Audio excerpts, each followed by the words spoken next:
Olá, seja bem-vindo, seja bem-vinda. Estamos começando mais um resumo da lição da Escola Sabatina aqui no canal Escola da Esperança. E chegamos na segunda-feira, dia 19 de maio de 2025, e o título de hoje é Sobre o Monte Sião. Lembrando que tanto a parte introdutória de sábado como a parte de domingo já está disponível aqui no canal Escola da Esperança e hoje, pela graça de Deus, estamos dando sequência a mais um dia de resumo aqui no canal Escola da Esperança. Quando a gente estuda a lição da Escola Sabatina através do guia de estudos de hoje, segunda-feira, dia 19 de maio de 2025, é interessante a gente pontuar alguns pontos que são extremamente importantes para que a gente possa entender e contextualizar a lição de hoje. Isso também vai nos servir de base para o longo da semana de estudos da lição da Escola Sabatina. Por exemplo, Apocalipse capítulo 14 e o Monte Sião, eles têm algumas conexões. Por quê? Porque o povo de Deus, ele aparece em pé no Monte Sião em Apocalipse capítulo 14. O que isso representa, propriamente dito, o Monte Sião? O Monte Sião, querido professor e querida professora, representa a presença de Deus e seu trono entre o povo, tá certo? Com o tempo, o Monte Moriá, onde ficava o templo, também foi chamado de Monte Sião. Então é importante a gente não confundir esse detalhe que é extremamente importante. Um outro detalhe é que a cena ela é apresentada em linguagem do santuário celestial, como diz a lição da Escola Sabatina de hoje. Davi, ele fez uma pergunta, né, que faz um paralelo com os 144.000. Qual foi a pergunta? Davi perguntou: quem poderá habitar no Monte Santo? Ou melhor, quem poderá habitar no Santo Monte, como está descrito lá no Salmo 15 e também no Salmo 24. E é interessante nós entendermos de que a descrição dos 144.000, querido amigo e querida amiga, em Apocalipse capítulo 14, é semelhante ao dos Salmos, ou seja, o Apocalipse conectando com o livro dos Salmos, que é o título geral dessa semana. Um outro ponto importante, que o nome do Pai, na testa dos 144.000, o que isso representa? Isso representa duas coisas, no mínimo. Representa a posse e também representa o caráter desse Pai, que é o nosso próprio Deus.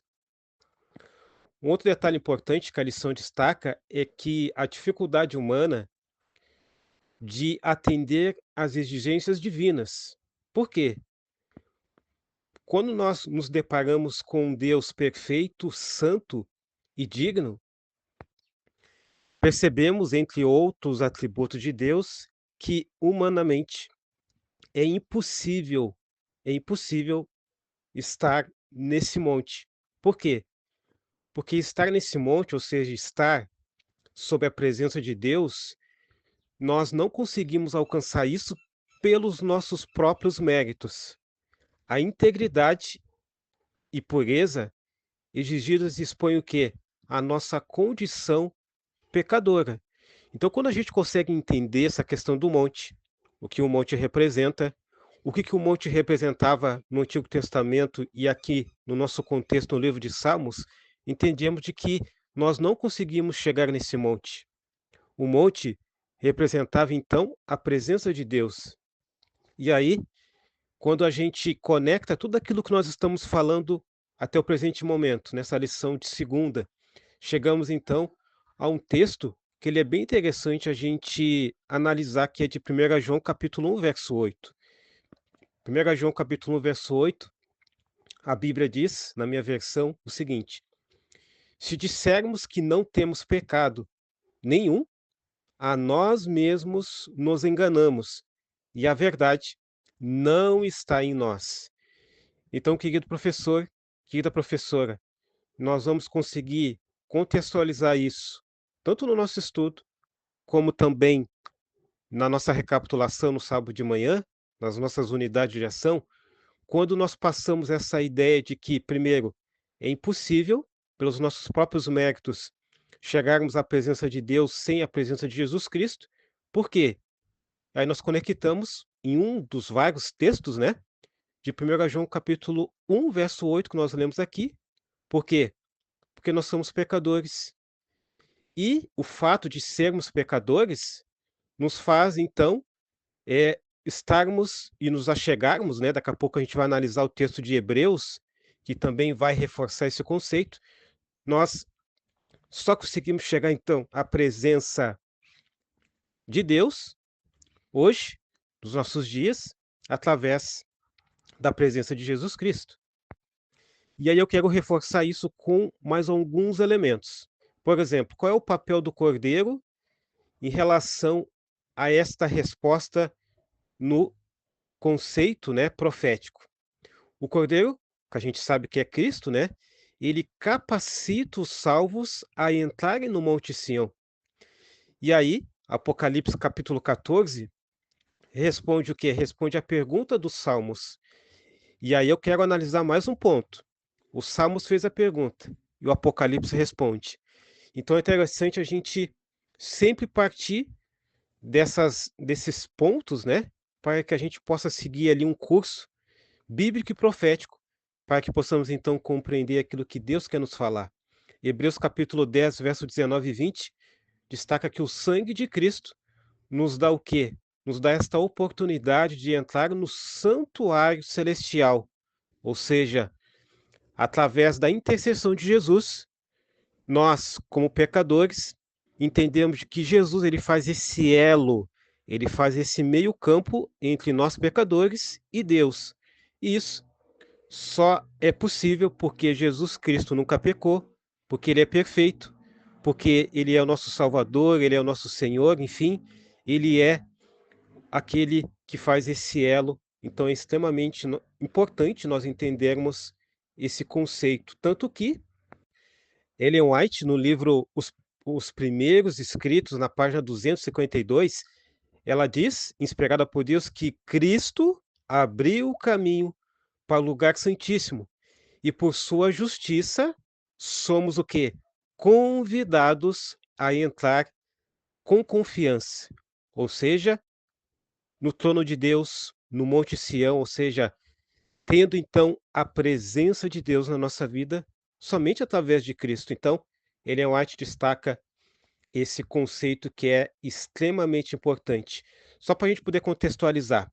Hebreus capítulo 10, verso 19 e 20. Tendo, pois, irmãos, intrepidez para entrar no Santo dos Santos. Observe como o texto fala, pelo sangue de Jesus.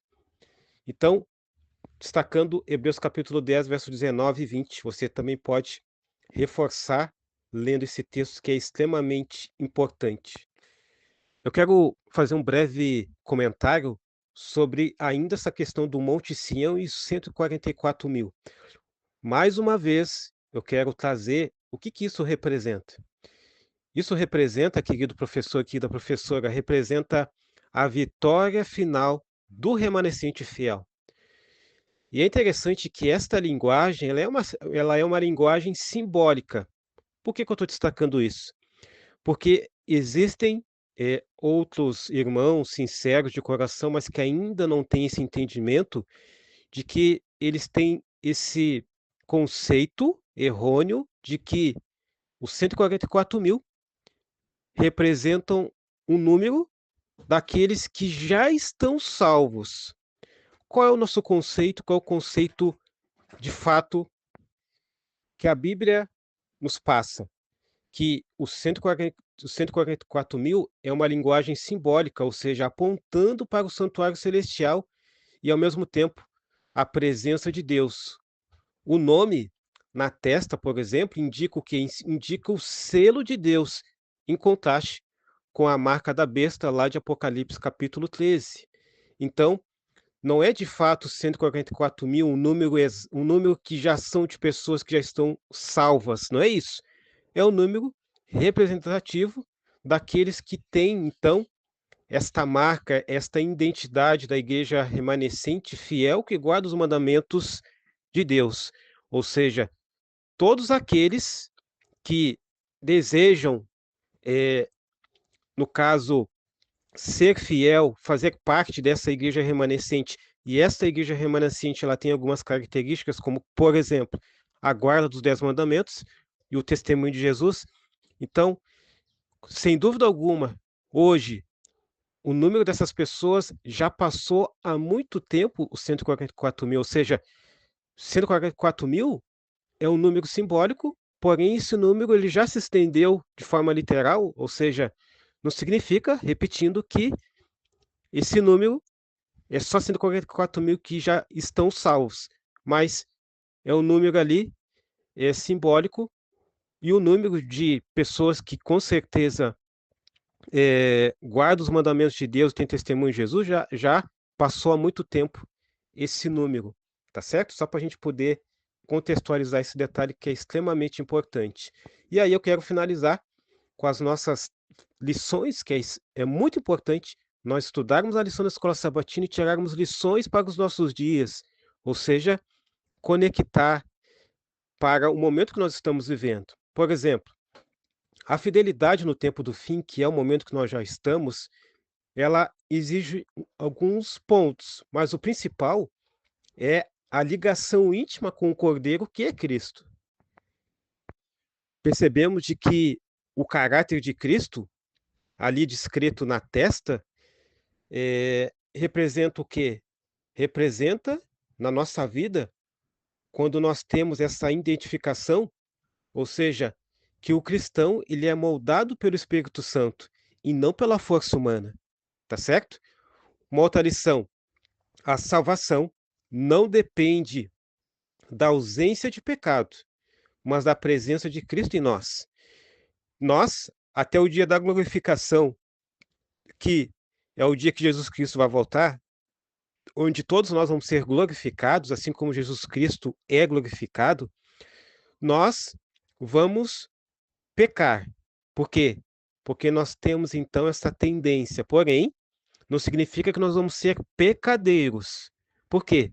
Porque quando nós buscamos a presença de Cristo, através do Espírito Santo, esta intensidade, essa, essa, essa vontade de pecar, ela vai diminuir cada vez mais e nós vamos tornar cada vez mais a imagem de Cristo. Porém, a imagem perfeita só vai acontecer, ou seja, quando a gente não vai mais pecar, somente quando Cristo voltar.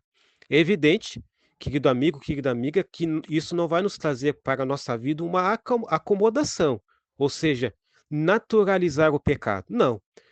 Se nós pecarmos, não vai ser porque nós estamos pecando de forma intencional. Não. Ou seja, a gente vai pecar porque nós somos pecadores. Mas quando nós temos, repito, a presença de Cristo em nós, essa intensidade vai diminuir cada vez mais.